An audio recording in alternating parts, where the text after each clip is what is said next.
let's turn our attention and get some insights on the news shaping the markets. And for that, we welcome in Frances Newton Stacy with us of Optimal Capital, Director of Strategy, Market Analyst. Thank you so much for being here. Good morning to you.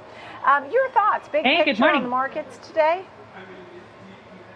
You know, I just think it's a little bit of a calm before the next storm. I mean, we're waiting on those GDP potential revision numbers from Q4. We're waiting on the PCE numbers, consumer confidence softening a little bit this morning.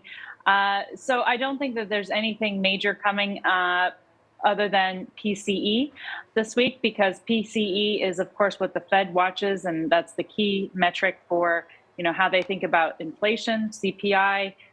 You know, we had a little bit of a surprising slow down in the rate of deceleration, so an upside surprise.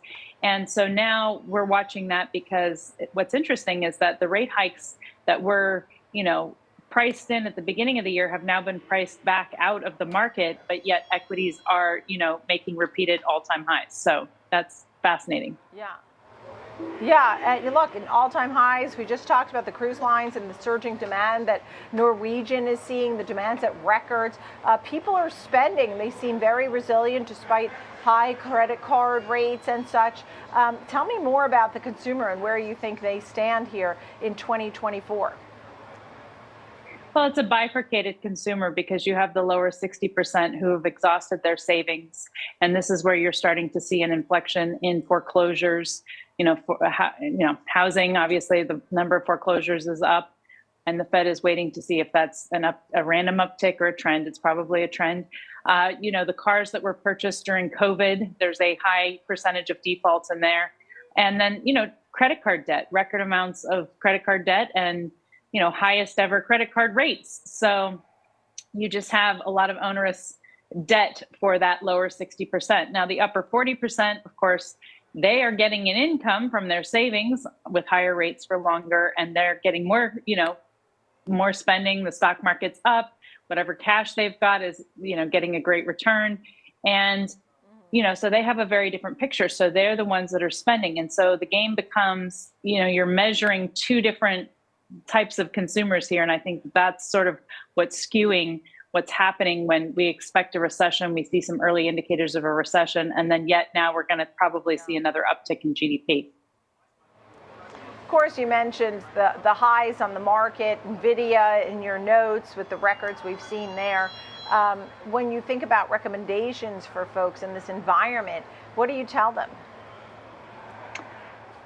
The Magnificent Seven, I think, is probably going to soften. It's now becoming, of course, the Magnificent Five. And I think it's going to be a key of whether or not we've peaked out entirely or it's broadening. I see some broadening because, again, I think that we're going to have a little bit of sticky inflation aside, alongside, some higher growth. So if you have those not necessarily reaccelerating, but they're decelerating at a slower pace than has been priced in previously, you're going to have a little bit of a reflation bid come in. And we're seeing that. We're seeing a little bit of an uptick in industrials, obviously oil, energy, that type of thing. We can see if that lasts. Credit concerns are not being priced into the market whatsoever. Spreads are as tight as ever. And so we don't see any risk there. But again, you've got a lot of debt as we stay higher for longer. You've got a lot of debt in consumer real estate, corporate, and also commercial real estate, consumers and corporate, that's going to have to be refinanced at these crazy higher rates. And so that's just going to add more risk into the market.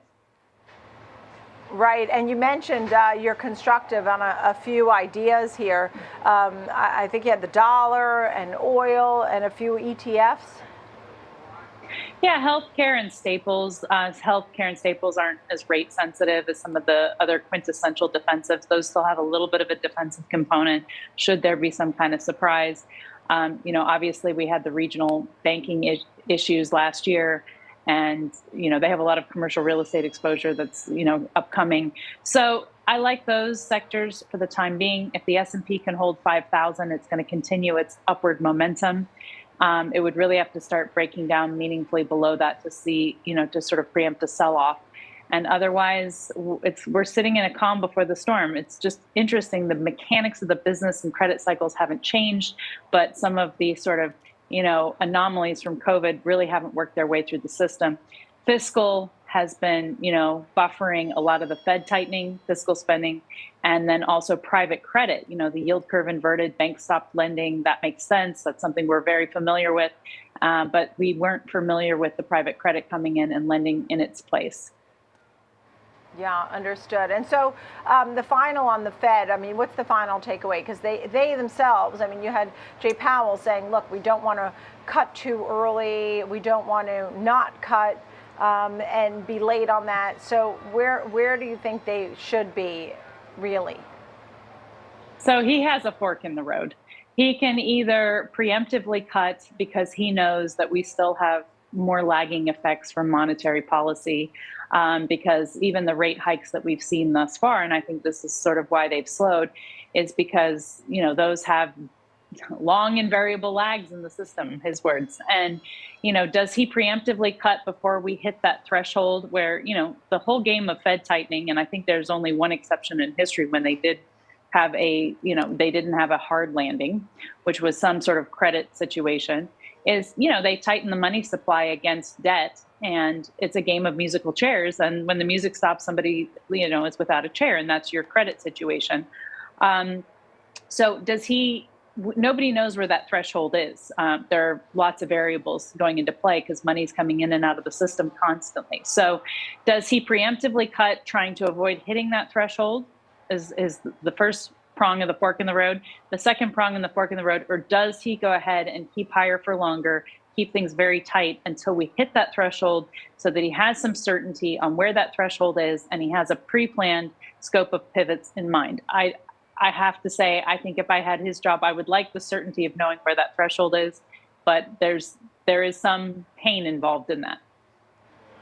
Yeah, understood. Thank you so much. Frances Newton Stacy of Optimal Capital. Thank you very much for being here today.